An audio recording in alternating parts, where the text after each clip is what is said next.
Messieurs, dames, procès Constant Mutamba. Mutamba, ensemble avec ses avocats, bazo me mabiso na libulu. Mais yemo konde mutakotika na libulu wana.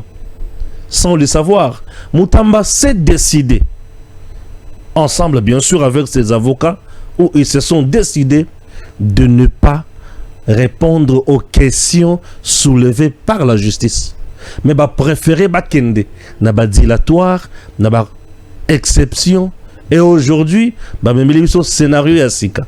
Premier ministre Ifoya, ok, ministre tel Ifoya, Moutou tel Ifoya, Gila Lunget Ifoya, distraction. Distraction. Ministère public à côté G. Batoutel Ifobaya, Batoutel Ifobaya, chers compatriotes, Mutamba n'est pas là pour Nako Samba, mais il est là pour se victimiser. Le jeu que joue Mutamba, tu vas comprendre Yangote. Plus Azo Benda Bangonga, plus Azo compliqué Batou, plus Bazo boss a un vrai problème, et plus Azo embrouillé Batou. Mais je sais que la justice, ils ont vraiment un jugement très aguerri. Bavandi Baouta la haine, Mutamba est en train de nous amener à Bissika Oyo Likambouizate.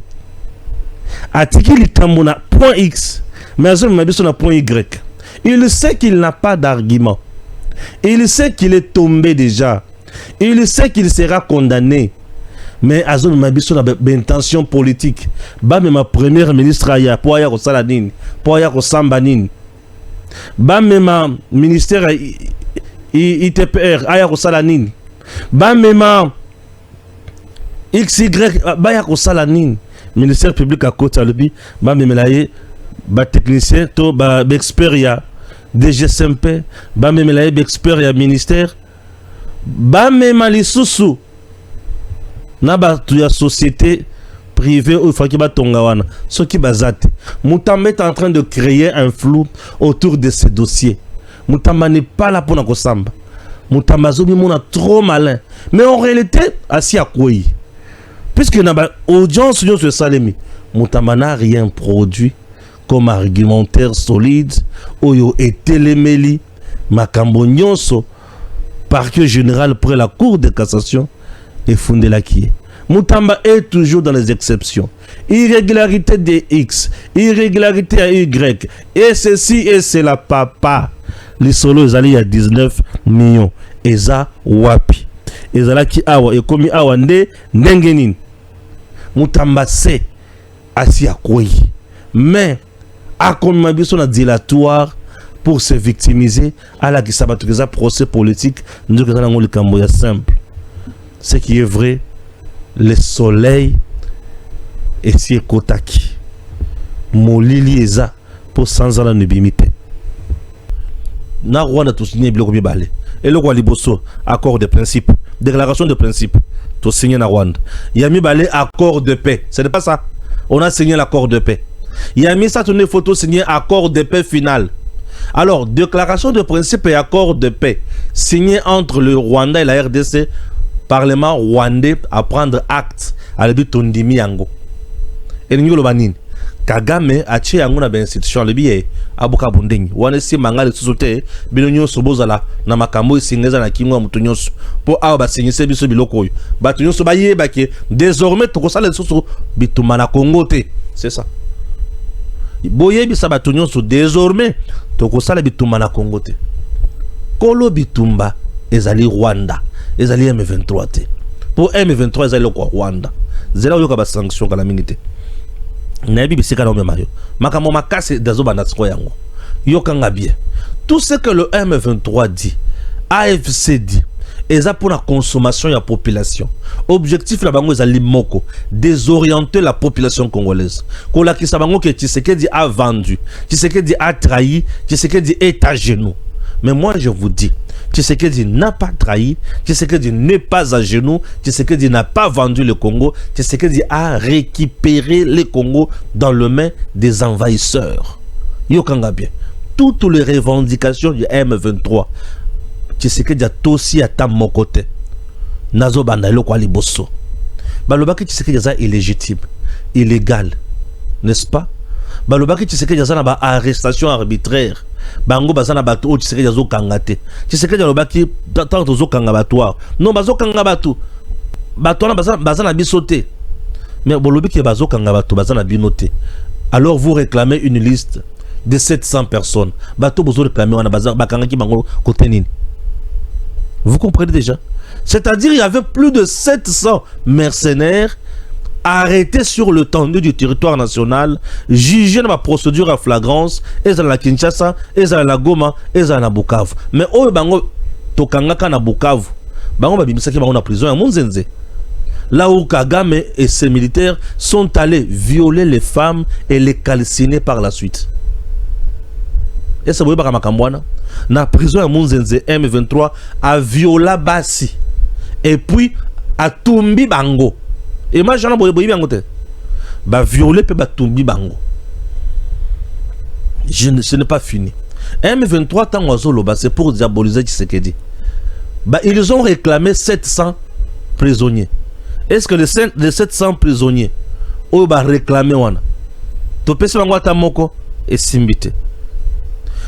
Bazo ba réclama ki awa ba pesa bango gestion ya Nord Kivu na Sud Kivu.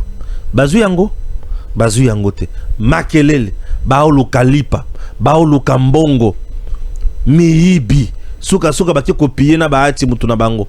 Bo piye baati mutu na bino puna nini? Ba piye baati. Baki bazu biloko nyoso baati, apesa bango kanda. Suka ba piye baati. Et ces gens ici, suka na bango komi mabe. Yoka siko suka na bango. Le Congrès américain exhorte Trump à utiliser les sanctions pour promouvoir le processus de paix en RDC. Nouvelle résolution du président de la sous-commission Afrique du House Foreign COP, Chris Smith.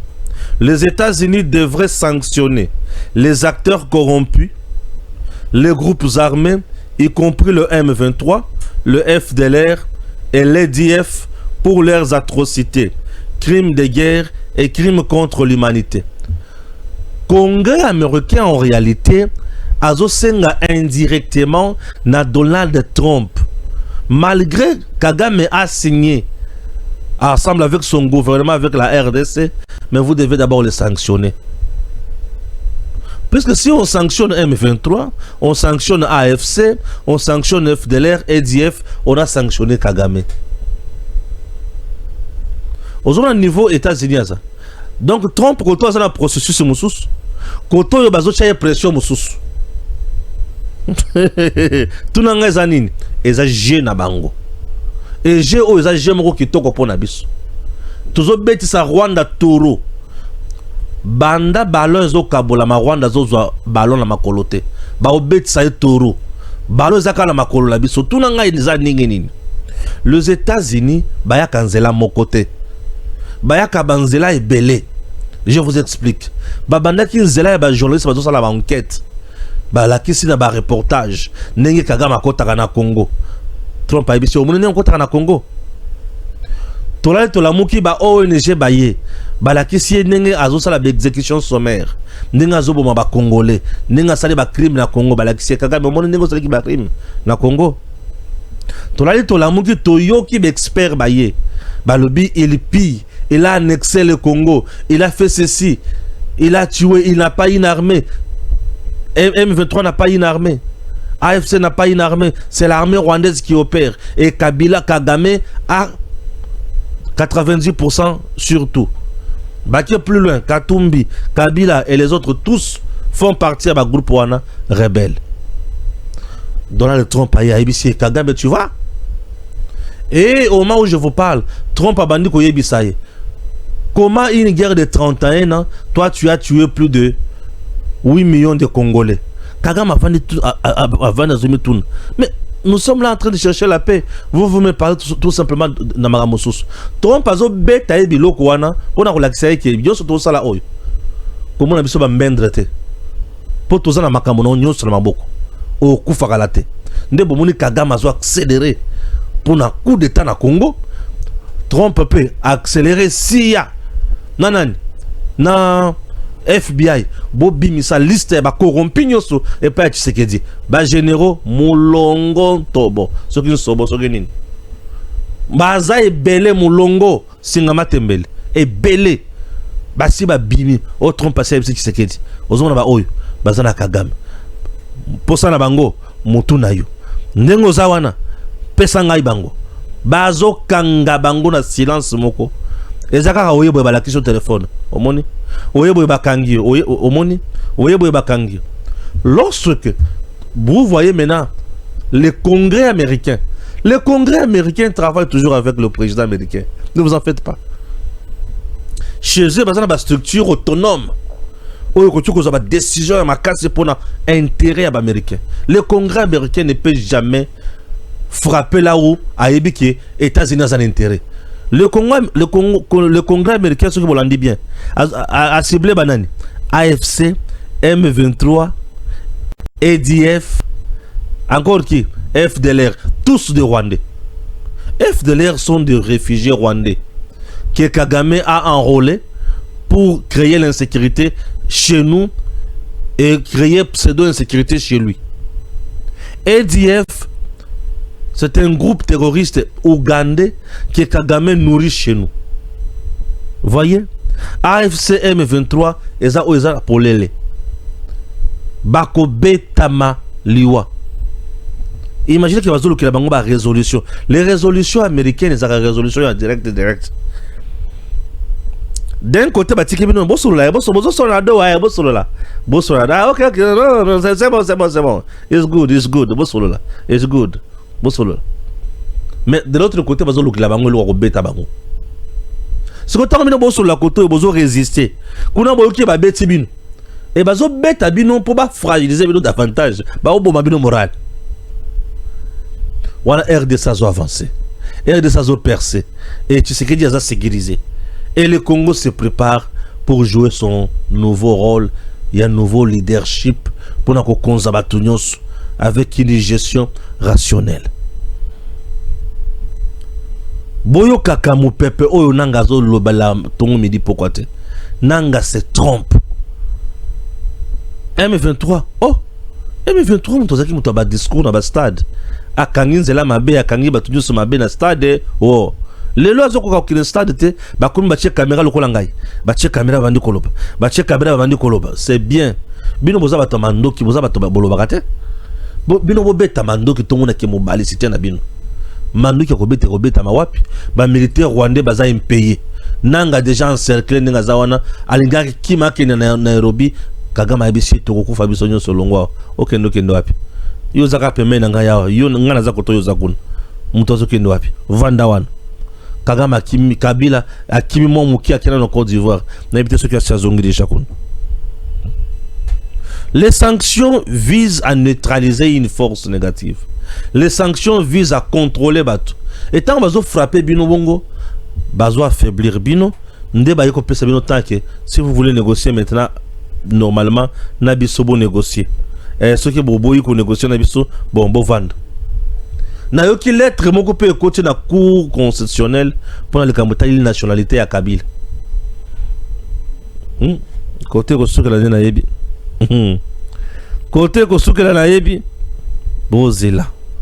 Bon comprendre que Tshisekedi n'est pas là pour jouer. Na yoki muku na pe azo attaquer Roland Dalo. Muku na lobby Roland Dalo a zui Tshisekedi en otage. Mukuna a-t-il tort ou raison?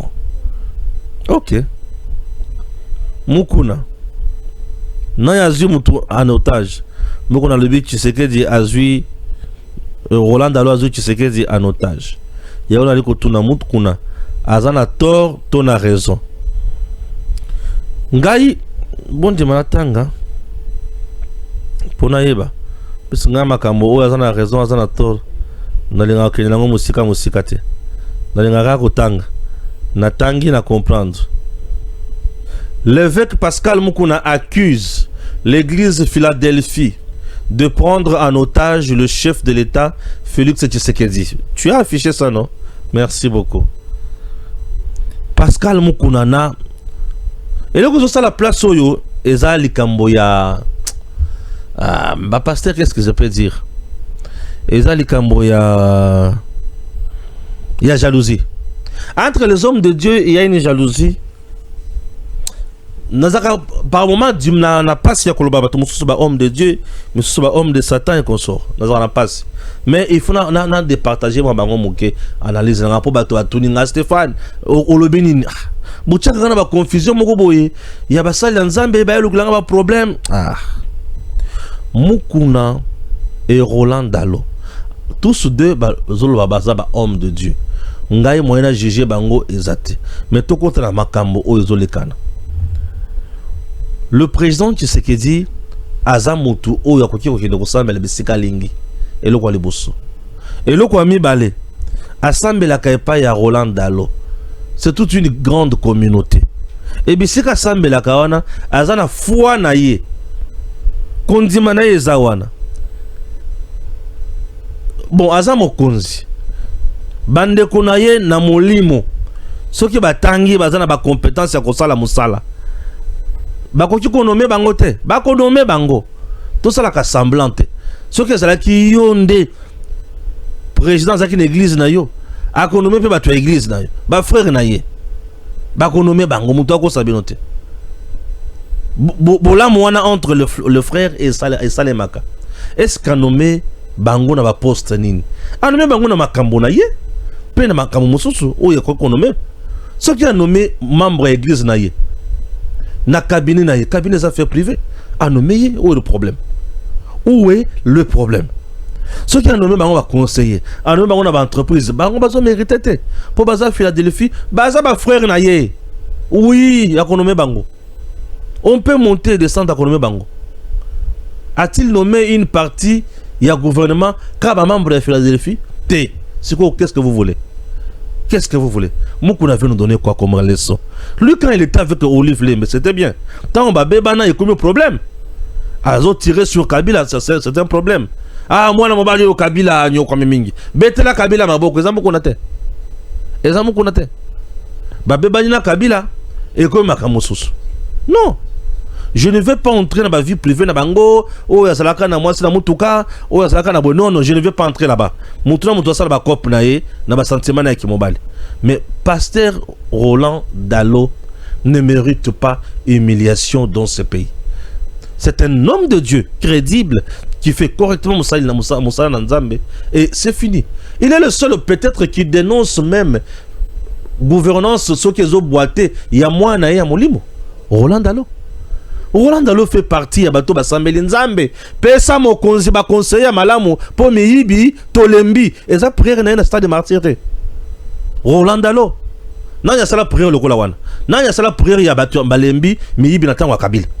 Kabila avandi penza muto atleki Nzambe. Pesa Kabila ba conseiller malamu tolembi miyibi. Usoka prière wana tango Kabila. Muto aloba papa mandat liboso yami balé yami satouté. Ce n'est pas Roland Dalo. Roland Dalo a dit au président, son fils Namolimo a dit c'est papa mandat liboso yami balé yami satouté. Tika. Roland Dalo loba yangote. Mais kofo na église na présence de ta Kabila te. Il y a des mimouilanya le tout puissant. A lobi kaka que ndenge zawana na linga kalisa no moko ya soki okimi otikeli moninga e memeli ngambo. Ata bazumbo kanabiso memba ye bataba na biso ba ko récupérer amema ngambo. Bongo oya bimisa makambo makasi boy amema ngambo te. Ata ba toli oya pesa mwana ya molimo. Eza malamu te. Roland Dalo ne mérite pas qu'on méprise ye. Do bazu batu ya église ya Roland Dalo. Bango baza bamboa baza bango te. Bazo kare pa na bino po batu batanga kuna. Yo moko na otangi te ba ko zo ndenge ni. Pour bande konanga. Soyons sérieux. Congo est amounene va poste pesa rebelle. Tout le monde ne sera jamais directeur de cabinet à Mokonzamboka. Tout le monde ne sera jamais conseiller à Mokonzamboka. Netinga na zaboy, na za conseiller à Mokonzamboka indirectement. Lorsque je parle comme ça, il me suit. Et moko sa kama kama na lobaka. Toi saliango autrement. Mais je conseille, je fais mon travail à mon niveau. Soyons sérieux quand même. Oh, tu sais que tu vas jouer en otage par Roland Dalo. nga natali lolengi Roland Dalo azo Tshisekedi en otage na monité muku nazo lukako manani ba nomé nani po biloko mike amelaka bato bon kaka makambo minene nda ba kopesa ye mike ba akokaka te a supporter ko vanda na voici l'homme kaka te voici l'homme simple a supporter ko mata voici l'homme te bongo so ba pesa ye nini soyons sérieux nga biloko wana ke oyo wana azui wana en otage na ndenge nini. Personne n'a pris le président Tshisekedi en otage. Il reste le chef. Il doit prier Biseka Kenako Sambela. Roland Dalo reste son père spirituel. Il est là. Il prie. Point barre. Donc, papa Yamouli Mounaye, se pelisa été. Se pelisa kayo. C'est ça, non? Mukuna Bundana Bachole ne Bundana Bango. Tika Makamba ya Roland Dalo. Yo Bundana Bachole bien. Betrebiso Chole. Mukuna yo bundaka na ba chole bien. Attendez nazobenga mukuna ndenga muninga na ngate. Je parle du pasteur Mukuna. C'est un papa. Ici je parle comme monsieur le journaliste et lui aussi comme acteur social. Tout sur le lenge wana. Loin de moi l'impolitesse. Je ne manque jamais du respect envers ba boti ya bato. Bato na mankaka respect za bandoki lokola ba chole. Na ko manquer respect. Po ya zandoki. Azandoki. Il n'est pas sincère, il n'est pas cohérent, c'est un traître, un malin, il est sorcier, il est tout. Au monde n'a bétaillé. Un bon homme du diable. Au monde n'a bétaillé bango. Bazo baby c'est l'église catholique. Bah tu as Satan. Au monde n'a bétaillé bango nat. Voilà. Au monde n'a fungami kunat. Siko. Boy bisa mukuna vanda kimia. Na yatika Roland Dalo kimia. Ce monsieur là c'est un homme de Dieu vrai qui fait son travail correctement. Biloko abonné les ngazoluka dimanche on a comme on a que ne Philadelphie pourtant soit mardi mercredi ba komo na pe na komi pe mutu ba ya kangela biso porte de Philadelphie pamba botika Philadelphie bana kim eza bisika bato baza sérieux ba zo musala ba ça va congolais pe ko qu'est-ce qui se passe oh botika biso to vanda na kimia oh to vanda na kimia oh mais Stéphane yo defanda makamana ndenge na Moussala Ngayangwa. J'ai vu une déclaration à Union Sacrée, ceux qui au Katanga, ceux qui ont appelé, soutenir Kiaboula et consorts. Une bande de malfaiteurs. On est dans le bande de malfaiteurs, des inconscients politiques. La vie d'une nation dépasse Babulo Kwabuzo, Union Sacrée, Union Bololo, Union Ngaï. Union Moulili, Union Mwinda. La vie d'une nation dépasse toutes ces bêtises-là. La vie d'une nation dépasse tout ça. Les gens doivent retenir une chose. Union Bololo, Union ceci, Union cela. Toi, na tina na yangote. Toi, na tina na yangote.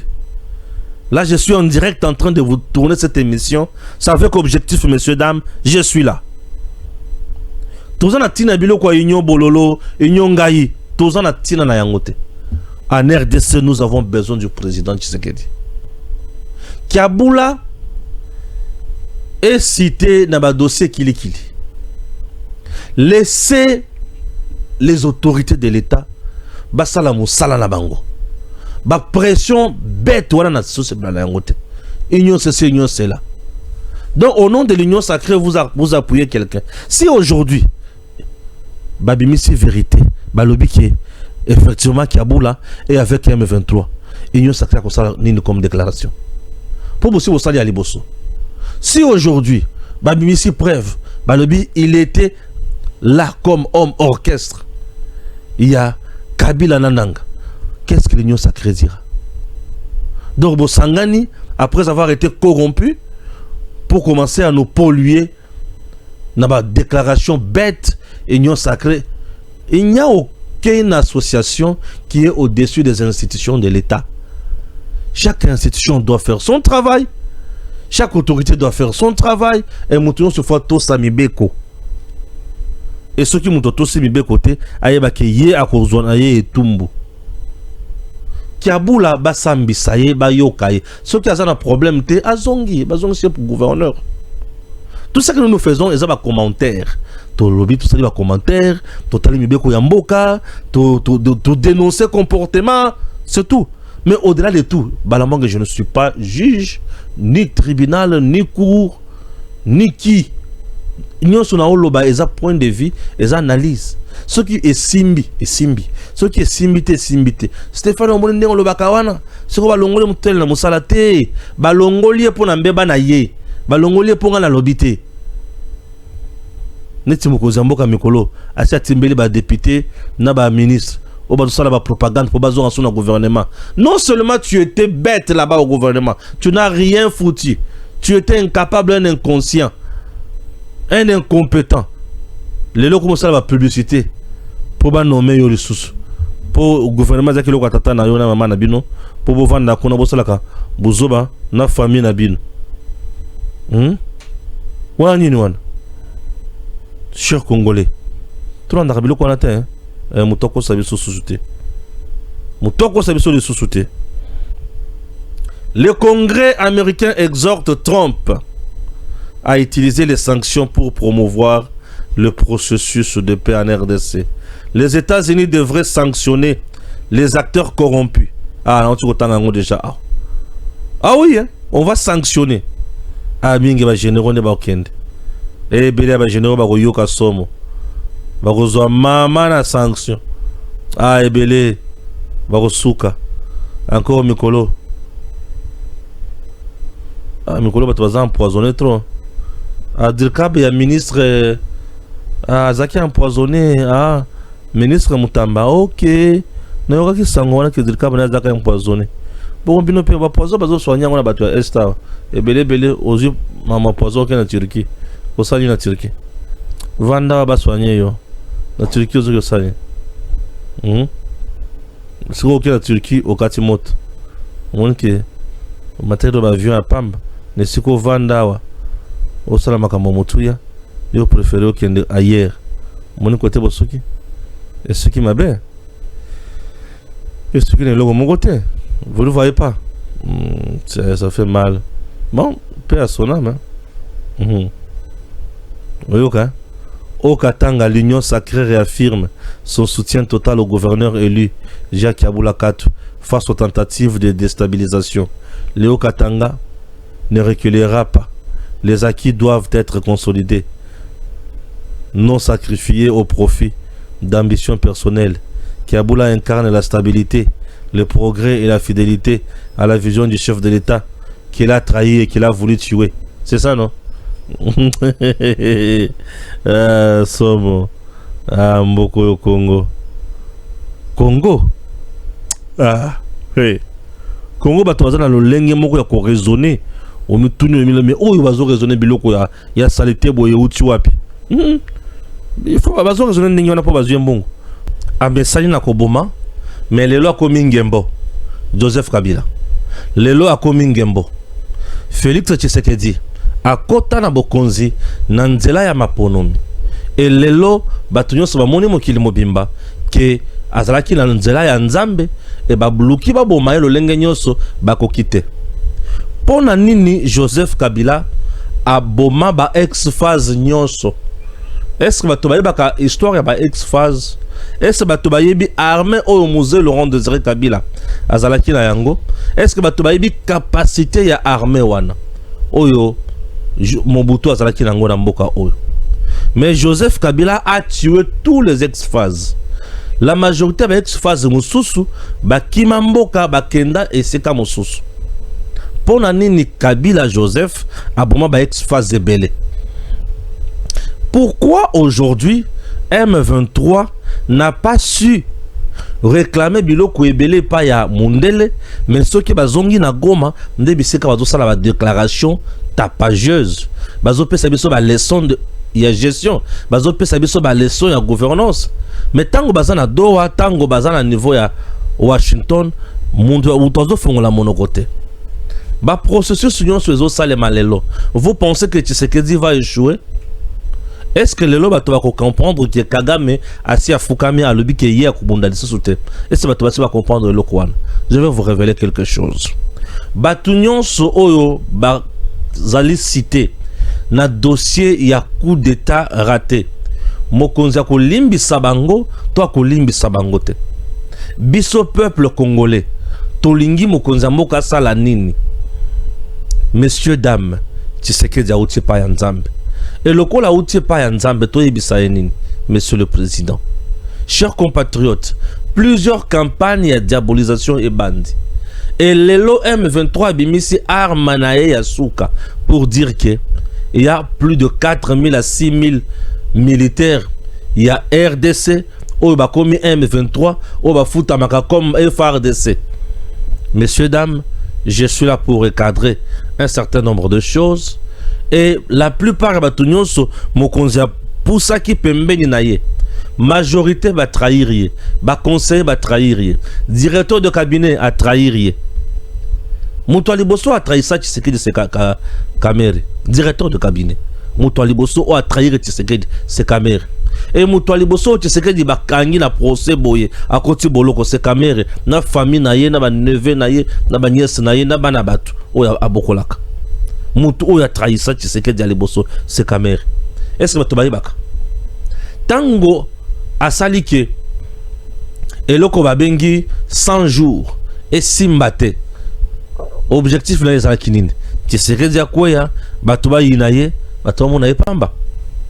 Je vous dis bato bayinaye ba mona ye pamba makambo ese belé na kati ya émission lelo na kotanga kutute na kobanda koyanola kaka na mituna na bino ndenge botuninga eza tellement ebelé ce qui est vrai ou sûr, je ne saurais pas répondre à toutes les questions. Mais ils ont des questions mosusu balani, ba réponse de kobanda ko ya kaka nenzo ya wana et puis na silis. Mutuna ya liboso botuninga.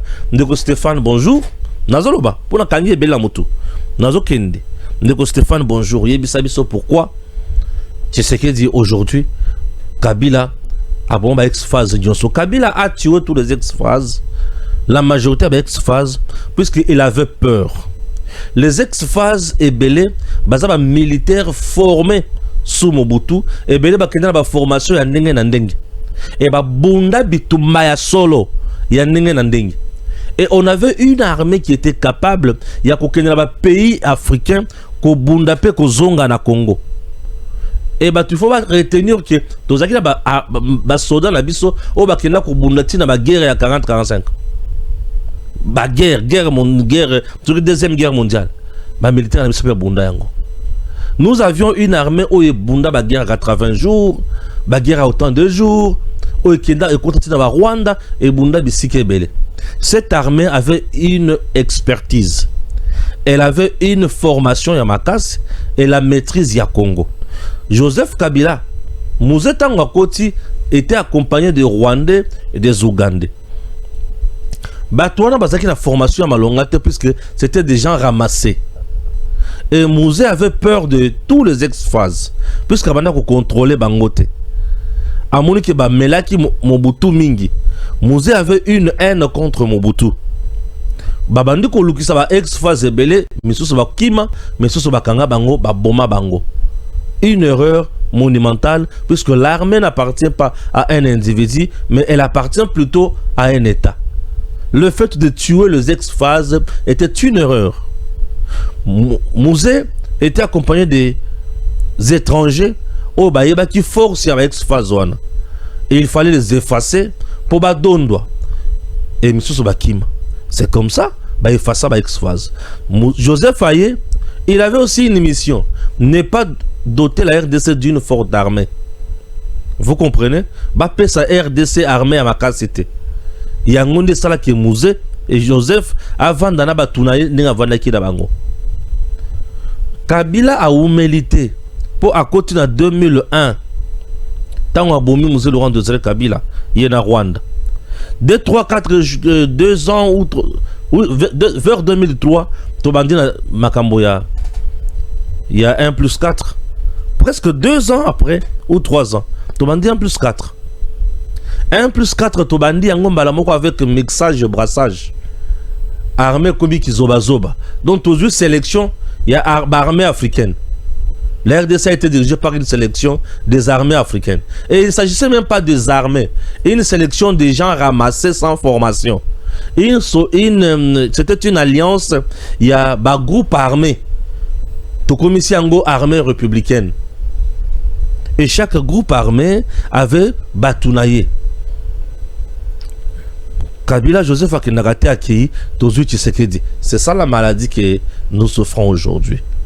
Nous avons une armée, il y a Batouebele au Bazala qui formait, mais Batou Bazala qui recrutait. Nanko na makasi na bazamba baye basangana.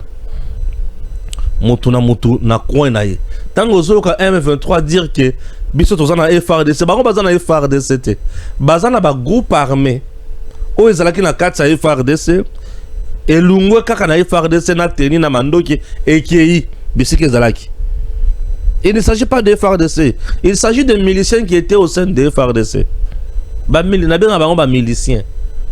Nde moko akimina ba soda autant o akimina ba soda autant non ba kimite ba zongi bisika ba utaki. Vous comprenez? Et ba zongi belé bisika ba utaki. O baza 4000 o baza 6000 oui. Baza qui recruté te. Ba yaka ba koma bango na mepiko. Ba zongi siko bisika ba utaki na matricule ya l'état. Mbongo tango sous ces obima. Na moment o baza ki wana bazo zo mbongo ya l'état. Mais au finish le tata ngwazo identifié moko na moko et belé babandi kolela misolo ezali sosute et biloko nyonso le kola armée tango Tshisekedi abandi ko découvrir yango na batu nyonso babana ko préparer ba coup contre lui nde balobi awa makambo ebebi. Je vais vous résumer les dossiers. Il y a batu oyo Kagame acha na kati ya FRDC tu sais que j'ai fait sa confiance, baboma, basala makambo, mais nzoka bayaki pour na kosala affairisme. Donc bango bazawana pour na kosala affairisme. Ce sont des choses oh bato basenyenga ndeko Stéphane, mais ka kozogi sabiso makambo wana bato bayo kango lisusu. Je suis là pour vous, ne vous en faites pas. Bitumba tozana ngo na est. Bitumba o bozomona oyo. Bato bakoki koloba mingi. Tshisekedi ya uti na Nzambe. Tshisekedi ya bikisi biso. Bitumba ebandi boni. Les entreprises américaines, les hommes d'affaires américains et d'autres services américains bavandi balobi bazana posa ya minéré ya partie est ya Congo. Basala boni. Bakie bakutani na Museveni, baebisi Museveni. Mbongo ezali, mandoki ezali. Nous voulons récupérer le pouvoir au Rwanda. Museveni a ebisi bango mais Abiyarimana est là-bas. Oui, nous voulons sûrement Abiyarimana Koufa. Puisque Abiyarimana était un Tutsi, non un Hutu très modéré, qui n'avait pas de problème, qui n'était pas sanguinaire. Abiyarimana. Un Hutu moderne. Alors, chers compatriotes, Museveni na batouana ba yokane ba ok, on finance Kagame et puis Kagame va tuer là-bas. Kagame va financer Abomi à du pouvoir. Bah ebisi ok, yo ozuna au pouvoir. Biso problème na biso eza pouvoir na yote. Mais pouvoir na yo et permettre biso tozo Congo. Ok. Bah créer quelque chose au Rwanda et zui malamoko génocide. Plus de 800 000 personnes bakoufi pendant 100 jours. Et pendant les 100 jours, 800 000 personnes bakoufi. Et le génocide est mimi batuna mandoki na biloko nyonso na Congo. Wow. Bato baye na Congo. Congo est comme infiltré. Pour eux, le coup est simbi. Pour nanine, puisque le Congo, il faut ça infiltrer, va créer insécurité. On crée l'insécurité en RDC. Et c'est cette insécurité où il a créé un groupe armé. Un groupe armé soutenu par Kagame, soutenu par Museveni. Museveni a lancé Misonaye na Ituri, Kagame a lancé Misonaye na Elokotobengi, Nord Kivu, na Sud Kivu. Chers compatriotes, c'est de l'histoire politique et insécurité à Mokanabiso où il faut comprendre. Ce n'est pas tout. Ba créer Balamoko Elokotobengi Afdel, Museveni, Kagame Baye, ba Lokoti Mose Laurent de Kabila, Mobutu Akimi, Bazui pouvoir. Bayati awa na martyr bazolo bazo dondwa babandi ko yiba babandi ko exploiter ninga balingaki et Museveni abandi ko zoma belela no na Ituri Kagame abandi ko zwa muza tuni bango mais qu'est-ce qui se passe ba ibisi mais on avait signé l'accord de Lemera C'est cet accord qui te lie à nous. Yo vanda na yo so vanda wana. Yo keloko baloba. Les sols et le sous-sol appartiennent aux membres de l'Alliance. Donc Congo, mabele na nyonso ya Congo na bozo nyonso et comment qu'il y a alliance. Alliance c'est-à-dire Ouganda, Rwanda, Kaboli, Congo. Au niveau de Komaki, Kaboli biso bongo par l'Ouganda et le Rwanda. Et Musée était là, à Koufalé na pouvoir, à Dondouanaye. Imaginez que affaires étrangères il y a Congo, et ça qui est géré par un Rwandais. Armée à Congo, et ça qui est géré par un Rwandais. Renseignement à Congo, géré par un Rwandais. Vous voyez un peu tout ça? Ah, Musée à Tomboki. Le musée à Tomboki a le bité aussi ma boyete. Mindele, la Belgique que vous voyez. Alors non, musée à Tomboki. Le coup la Tomboka na eboye, ba robenga na biso na Congo. Ba ben ce qui musée à Bengani ba Rwandais na Congo. Et Belgique a tiko senga États-Unis. Na ibi bisika zo mabino. Au comprendre makasa États-Unis. Musée Belgique a et pas aux États-Unis. A ibi pesanga kitus pour Mademoiselle Laurent Désiré Kabila. Les États-Unis donnent leur kitus pour Mademoiselle Laurent Désiré Kabila. Babo Maëlo Lengini ba jusqu'au Rwanda. Rwanda ensemble avec certains Libanais, Babomi Mademoiselle Laurent Désiré Kabila. Pourquoi? Puisqu'il était devenu têtu, Ayoka qui sous-bangote, a combattu le patriotisme, et il a trahi le coup et le mouvement. Tango ba bomiye, ba ki ko lokota siko yo Kanambe, ba placé pour bien piller le Congo. Kanamba koti. Musée a pesaka bango accord de l'Omera, Kanambe a pesé bango accord il y a 23 mars 2009. Même chose.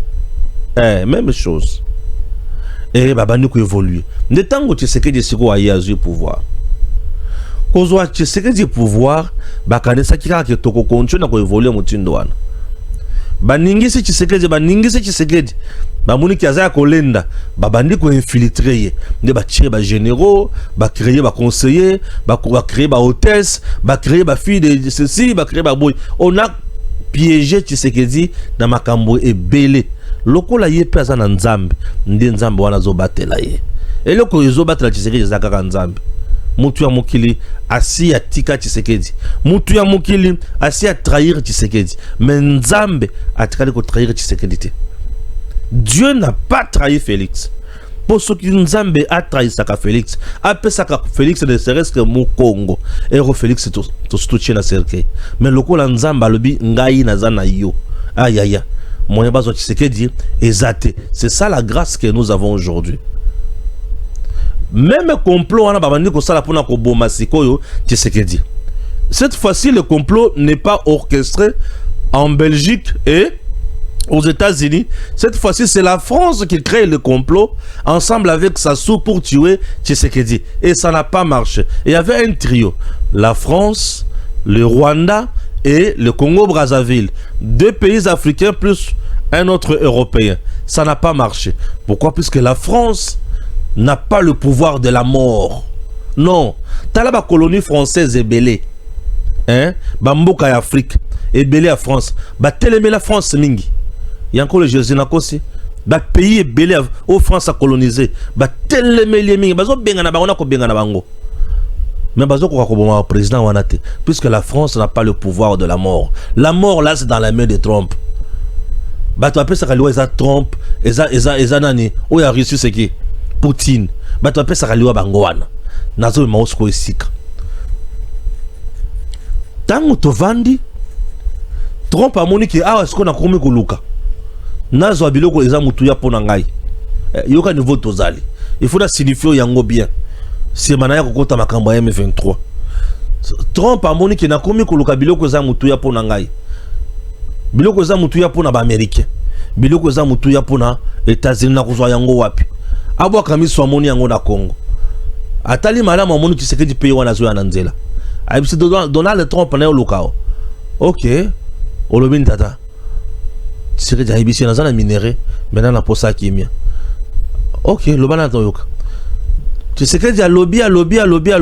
Donald Trump ayibisi what is a petit problème. Je suis disposé pour ça.